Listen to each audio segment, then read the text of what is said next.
안녕하세요. 김철입니다. 오늘은 지방자치행정론 제3장 정부란 무엇인가의 두 번째 강의를 여러분들에게 해드리도록 하겠습니다. 화면 공유를 할게요. 지난 시간에 정부에는 어떤 의미가 들어있는가 해가지고 큰 정부, 작은 정부까지 논의를 했는데 오늘은 중앙정부, 지방정부에 대해서 이야기를 해보겠습니다. 중앙정부는 무엇이며 어떤 일을 하는가? 중앙정부와 지방정부의 구분 기준입니다.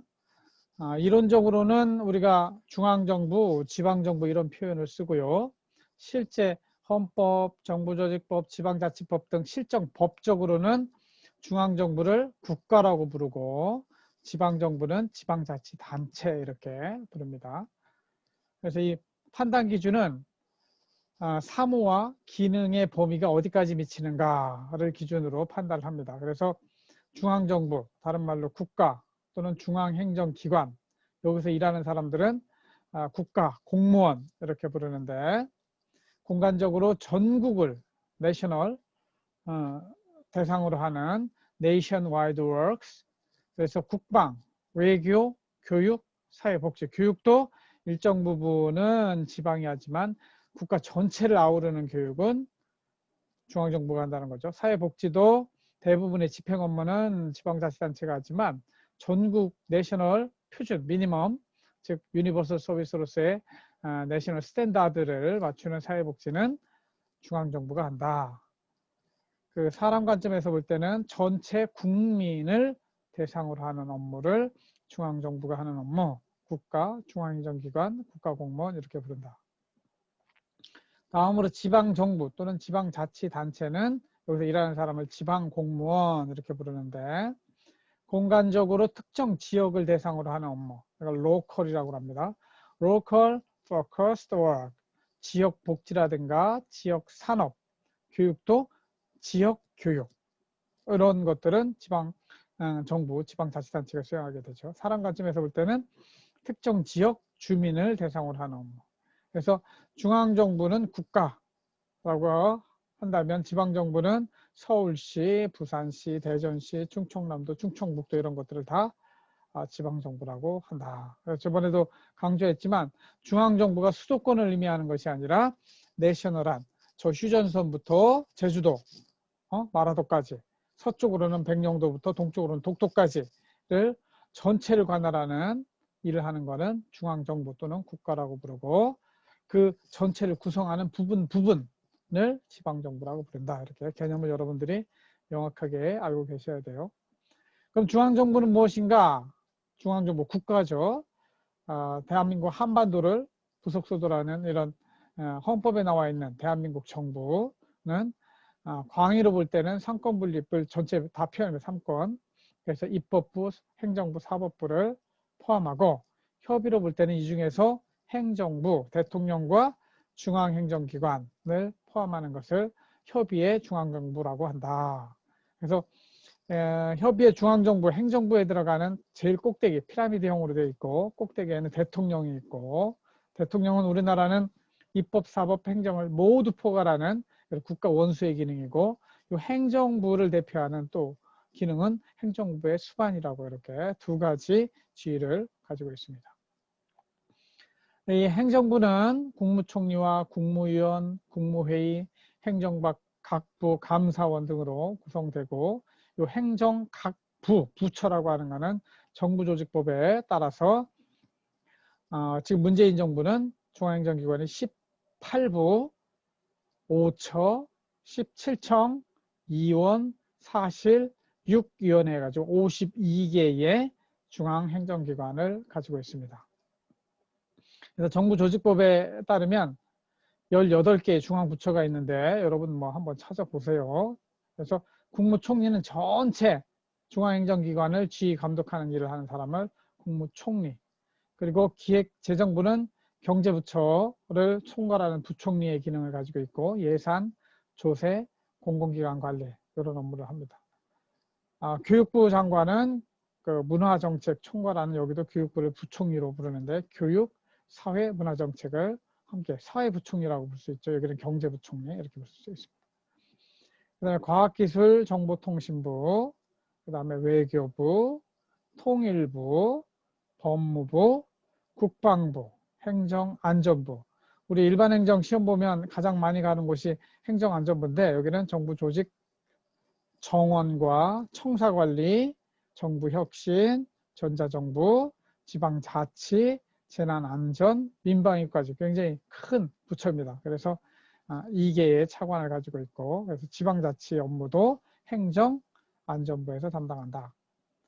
그 다음에 문화체육관광부가 있고 농림축산식품부가 있고 산업통상자원부가 있고 보건복지부가 있고 환경부, 고용노동부, 여성가족부, 국토교통부, 해양수산부, 중소벤처기업부 이렇게 18개의 중앙부처와 정부조직법이 아닌 다른 법률에 의해서 근거하는 세워진 중앙행정기관들도 있는데 감사원은 헌법에 의해서 세워졌고 대통령 직속기관으로 되어 있습니다. 다른 나라들은 이 감사원이 행정부를 감독하는 기관이기 때문에 입법부, 국회에 두는 경우가 많은데 우리나라는 대통령제 하에서 대통령 밑에 두고 있습니다. 저는 이걸 문제라고 생각하고 헌법 개정할 때는 반드시 감사원을 국회로 보여야 된다고 그런 생각을 가지고 있습니다. 그래서 감사원은 세입세출 결산, 정부 회계 감사, 행정기관 및 공무원의 직무 감찰 업무를 감당한다. 그다음에 방송통신위원회는 대통령 직속으로 있는 행정위원회로서 방송광고 정책이 굉장히 중요하기 때문에 위원회를 통해서 여럿이 함께 의사결정을 내리도록 하고 있습니다. 공정거래위원회는 국무총리 소속으로 독점 규제, 공정거래 이런 것들, 경제력 집중에 대한 일들을 하고 있고 금융위원회는 금융산업, 금융기관 감독기능, 국민권익위원회는 고충 민원처리, 부패, 불합리한 행정제도 개선은 국민권익위원회. 원자력안전위원회는 국무총리 산하에 원자력 안전 때문에 두고 있고요. 국토교통부 밑에는 행정중심 도시, 행정중심 복합도시 건설청, 청이 2개 있어요. 새만금 개발청 이런 것을 국토교통부 산하의 청으로 두고 있습니다. 청와대에 들어가 보시면 정부 조직도가 나와 있는데 대통령이 맨 꼭대기에 있고 대통령을 보좌하는 비서실과 안보실, 경호처, 국가인권위원회가 이렇게 완전히 독립적으로 되어 있습니다. 그리고 원자가 붙은 감사원, 국가정보원이 있고 방통위가 대통령 직속으로 있습니다. 그리고 여기는 스택 기능을 하는 자문회의가 되겠죠. 국가안전보장, 민주평화통일자문회의, 국민경제자문회의, 국가과학기술자문회의 이런 것들이 자문회의로 돼 있고 국무총리 산하에는 국무조정실, 이것도 장관급입니다. 그리고 국무총리 비서실이 있고 이 밑에 처가, 보훈처, 인사처, 법제처, 식품의약품 안전처가 있고 위원회로는 공정거래위원회, 금융위원회, 국민권익위원회, 원자력안전위원회가 국무총리 산하로 되어 있습니다. 이 밖에 이제부터는 행정각부로 들어가서 기획재정부 밑에 국세청, 관세청, 조달청, 통계청, 그리고 통일부, 국방부 밑에는 병무청, 방위사업청, 교육부, 과기정통부, 외교부, 법무부, 행정안전부. 행정안전부 밑에는 경찰청과 소방청이 있습니다. 그 다음에 문화체육관광부, 산업통상자원부, 고용노동부, 국토교통부, 벤처기업부, 이거 새로 생긴 거죠. 문재인 정부 때 중소기업청이었는데 산업부 밑에 있는 중소기업청이었는데 중소벤처기업부로 독립을 합니다. 농림축산식품부, 보건복지부, 환경부, 여성가족부, 해양수산부 이렇게 있습니다. 이렇게 이제 중앙정부를 살펴보았다면 다음으로 지방정부에 대해 살펴보면 지방정부, 로컬 가버먼트 또는 지방자치단체, 로컬 어토노미 엔티티라고도 부르는데 지방정부는 무엇인가 보면 국가로부터 자치권을 부여받아 일정한 지역에 지방 사무를 처리하는 단체 또는 조직을 말합니다. 그래서 여기서 자치권이라고 하는 것은 자기 관할에 있는 일은 스스로 다스리는 권한, 이거를 self-governance 또는 self-control, autonomy 이렇게 표현할 수 있습니다. 대의민주주의라고 하는 것은 이 지역의 입법부, 행정부를 투표로 선출해서 이 대표들에게, 대표들에게 그 주민의 권한을 위임하는 것이죠. 간접 민주주의라고도 하고 대의민주주의라고도 하는데, 이렇게 대신 일할 지방의회 의원이나 단체장을 뽑아서 자치를 하는 것을 대의민주주의형 지방자치라고 합니다.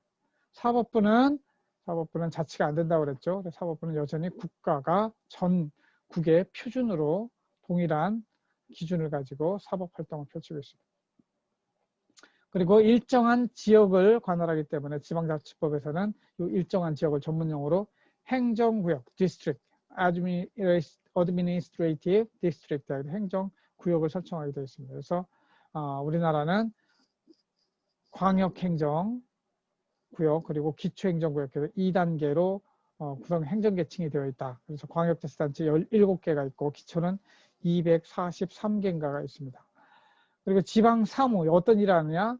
자치사무라고 하는 일, 그리고 법령에 따라 지자체에 속한 지방정부가 있으면 해야 할 사무가 있어야 될 거 아니에요. 그래서 지방자치법에서는 구역, 조직, 행정관리, 주민의 복지증진, 산업증진, 지역개발 등의 사무를 할 수 있다고 예시를 하고 있습니다. 그러면 왜 지방자치가 필요한가? self-control 또는 self-governance, autonomy라는 차원에서 볼 때는 인간은 가장 고유한 권리로 자유권을 가지고 있습니다. 그래서 스스로 여러분들 일어나면 하루 24시간이 주어지면 24시간을 스스로 계획해서 사용할 수 있는 권리, 그게 자유권이잖아요. 그 대신 자유에는 반드시 책임이 따르니까 자기 책임의 원리에 따라서 스스로 계획해서 자신에게 주어진 일을 하는 것이 가장 바람직한 삶의 방식이다. 그렇기 때문에 이거를 사적 자치 원리라고 하는데, 사적 자치의 원리가 이 정치 부분에도 적용이 될 필요가 있다. 그래서 민법에 사적 자치 원리가 있듯이 지방에도 지방자치 원리, 자치의 원리가 적용돼서 자유와 책임에 따르는, 그렇죠? 자유와 책임이 균형을 이루는 그런 실제 생활을 영위해 나갈 필요가 있다는 측면을 강조하고 있습니다. 그 다음에 또 하나는 보충성의 원리라는 게 있습니다. 이거는 The Principle of Subsidiarity 그러는데, 이거는 뭐냐면 무슨 일이 발생하면 위에서 아버지한테 맡기는 게 아니라 무슨 일이 발생하면 내가 먼저 스스로, 즉 우리 대덕구에 발생한 문제는 대전시도 아니고 대한민국 정부도 아니고 대덕구 주민들이 먼저 그 문제를 해결해야 된다. 이게 하위정부 우선의 법칙이라고도 하고 보충성의 원리라. 국가는 보충적으로 개입해라 이야기예요. 일단은 누구예요? 자기 스스로 하도록 하자는 거죠. 그래서 국가 개입은 최소화하자, 이 원칙이 보충성의 원리라고 합니다. 지방자치에서. 그래서 지방자치는 기본적으로 자신의 문제는 스스로 해결하는 원칙을 가지고 있다. 그리고 첫 시간에 대해 단체자치와 주민자치가 있을 수 있는데, 단체자치는 지방 분권의 개념으로 중앙정부가 가지고 있는 권한을 지방정부에 이양하는 것을 말하죠. 우리 독일이나 프랑스, 한국에서는 이게 대륙계 국가라고 그러죠. 대부분 단체자치를 강조하고 있습니다. 반면에 주민이 직접 참여해서 자기네 일을 사적자치와 더 가까운 원리가 주민자치인데, 이거는 주민 참여에 초점이 맞춰져 있고 주민의 참여를 통한 지방자치단체 운영을 강조합니다. 그래서 영미계 국가인 영국, 미국, 프랑스 이런 국가에서 주민자치를 상대적으로 더 강조합니다. 물론 지방자치에는 이 두 가지가 다 포함됩니다. 제가 다 우리나라 지방자치법에 있는 내용도 설명드릴 텐데 다 포함하지만 상대적으로 단체자치를 강조하는 그런 지방자치단체도 있고 주민자치를 강조하는 자치단체도 있습니다. 그래서 우리나라는 단체자치와 주민자치를 동시에 강화할 필요가 있고, 또 제가 이곳에서 계속 강조하는 자발성에 기초한 공동체 중심의 주민자치로 발전시켜 나갈 필요가 있어서 주민 참여를 좀 더 강조하고 또 직접 민주제로서의 지방자치를 좀 더 강조할 필요가 있다. 이렇게 생각을 합니다. 그리고 지방 자치단체에는 어떤 종류가 있으며 이게 우리나라 그 지방자치법에 나와 있는 내용인데요. 모든 걸 다 합치면 243개의 지방자치단체가 있습니다. 세부적으로 보면은 광역자치단체에는 특별시, 하나죠. 서울시, 광역시, 그 다음에 특별자치시, 세종시가 특별자치시가 되겠습니다. 그 다음에 도, 충청남도, 충청북도, 그리고 특별자치도, 제주도는 특별자치도로 되어 있습니다. 그래서 광역자치단체가 17개가 있고, 기초자치단체라고 하면 대전시에도 5개의 구가 있듯이 자치구를 말합니다. 시, 군, 천안시, 그죠? 군, 구, 226개가 있는데 시 기준으로는 75개 자치시가 있고 군 기준으로는 82개 자치군이 있고 구 기준으로는 69개의 자치구가 있습니다. 이 자치구는 특별시나 광역시 아래에 있는 자치구로서 똑같이 구란 이름이 붙어 있다고 자치구가 아니에요. 천안시에 있는 동남구, 서북구라는 거는 자치구가 아니에요. 그거는 일반 시에 있는 것이기 때문에 광역시에 있는 것이 아니기 때문에 이거는 행정시라고 부릅니다. 행정구라고 부릅니다. 행정구. 그래서 시 중에서도 이 자치시가 아니라 행정시가 있는데 제주특별자치도법에 따라서 제주도는 도지사가 제주시장과 서귀포시장을 임명하게 되어 있습니다. 그러니까 여기는 자치가 아니고 행정이죠. 그러니까 행정시라고 부르고 그리고 행정구 또는 일반구라고 하는데 천안시의 서북구, 동남구 이렇게 있듯이 일반 큰 거의 100만 가까이 되는 시에는 수원시도 그렇고 부천시도 그렇고 이렇게 일반구, 행정구를 만들어서 관리를 하게 되는데 이거는 구청장을 직접 뽑지 않아요. 그 위에 있는 시장이나 도시사가 임명하기 때문에 이거는 행정구 또는 일반구 32개가 있습니다. 그 다음에 지방정부는 어떤 일을 하는가? 이게 뭐 중요한 문제인데 기본적으로는 자치사무, 기관위임사무, 단체위임사무 이렇게 세 가지로 나뉩니다. 그래서 자치사무라고 하는 거는 진짜 지방자치단체가 자기 일을 하는 거죠. 자치사무라고도 하는데 자기 결정, 자기 책임, 자기 부담의 원리에 따라서 주민 복지를 증진시키기 위해서 정말 단체장이 스스로의 돈을 벌어서 하는 업무를 자치사무라고 합니다. 그것만 하느냐? 기관 위임 사무라는 것을 아는데 위임받은 거예요. 중앙정부로부터 포괄 법령에 따라 국가 또는 상위 지자체가 해당 지자체장에게 위임하여서 하는 일. 예를 들면 주민등록, 국회의원 선거, 병무, 지적 이런 것들은 다 기관 위임 사무라고 합니다. 그러니까 이게 자치사무가 아닌데 일을 해야 되니까 그에 따르는 돈도 국가가 전액 부담하게 되어 있습니다. 기관 위임 사무의 경우에는. 그래서 이 기관 위임 사무를 할 때 지방자치단체장은 전국적인 통일 업무를 수행하는 집행기관으로서 활동한다고 볼 수가 있습니다. 그 다음에 단체 위임 사무라 하면 개별 법령에 따라 국가 또는 상위 지방자치단체가 해당 지자체에게 위임하는 이거는 이제 포괄 법령에 따른 거는 기관 위임 사무, 개별 법령에 따른 거는 단체 위임. 예를 들면 조례 등 공과금 징수, 예방접종 이런 업무는 그 개별 법령에 따라서 지자체장에게 위임하는 것이거든요. 이거는 경비 부담에 있어서도 이거는 전액 국가 부담이잖아요. 여기는 일부만 공동 부담하고 일부만 부담하도록 되어 있습니다. 그 다음에 지방자치법에 따른 지자체 사무 범위를 좀 살펴보면 지자체의 구역, 조직, 행정관리를 스스로 할 수 있고 주민의 복지 증진을 위한 사무할 수 있고 농림, 상공업 등 산업진흥 업무를 또 할 수 있습니다. 그리고 지역개발과 주민의 생활환경시설 설치 관리하는 업무도 지자체 사무 범위에 포함되어 있습니다. 그리고 지역 민방위, 지역 소방, 그러니까 소방직이 이번에 이제 국가직으로 바뀌었잖아요. 이제 조금 저기인데 실제 일은 아직도 이제 지역 단위에서 소방의 업무를 처리하고 있습니다. 그래서 다만 지방자치법 11조에는 외교, 국방, 사법, 국세, 물가 이런 전국적 업무에 대해서는 지방자치단체가 할 수 없도록 제한 업무로, 불가한 업무로 설정해 두고 있다. 이렇게 파악하고 계시면 되겠습니다. 그래서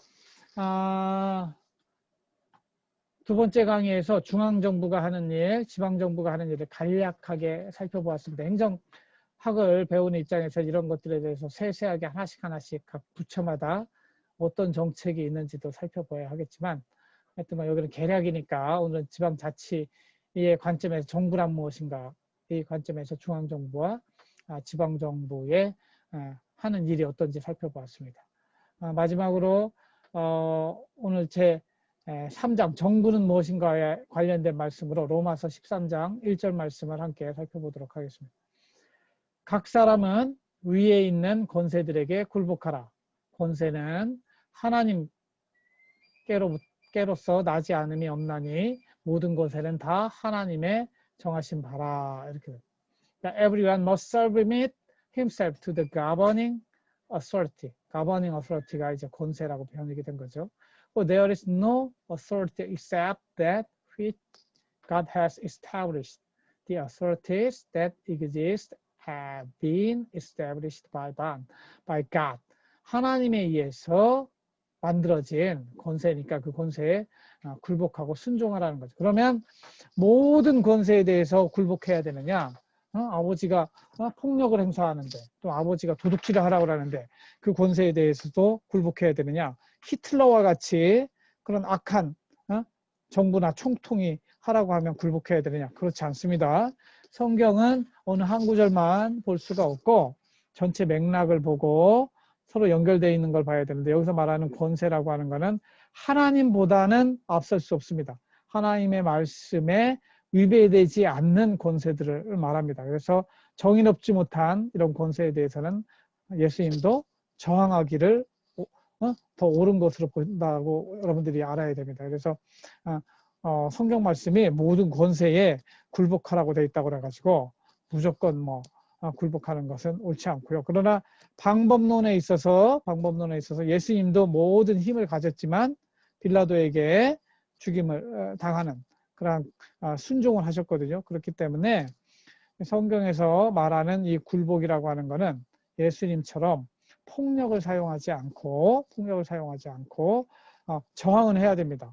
저항은 하되 폭력을 사용하지 않는 방법으로 나쁜 권세에 대해서는 저항한다는 것도 이 안에 포함되어 있고 그러나 상식적으로 볼 때 아주 악하지 않은 권세라면 나의 이익 때문에 권세를 굴복하는 이런 일들은 없어야 된다는 것이죠. 그래서 다시 한번 읽고 끝나면 각 사람은 위에 있는 권세들에게 굴복하라. 권세는 하나님께로부터 나지 않음이 없나니 모든 권세는 다 하나님의 정하신 바라. 그래서 여러분들이 권위주의 이런 것도 굉장히 싫어하죠. 저도 권위주의를 싫어합니다.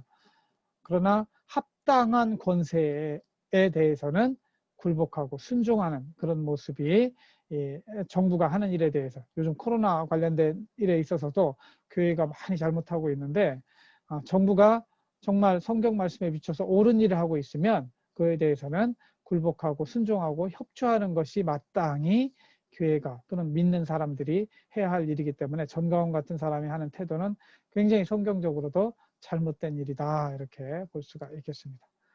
아무튼 오늘까지 제3장 정부는 무엇인가에 대한 강의를 마치고 다음 시간에는 제4장 강의로 만나도록 하겠습니다. 네, 들어주셔서 고맙습니다. 이제 마치도록 하겠습니다. 고맙습니다. 끝.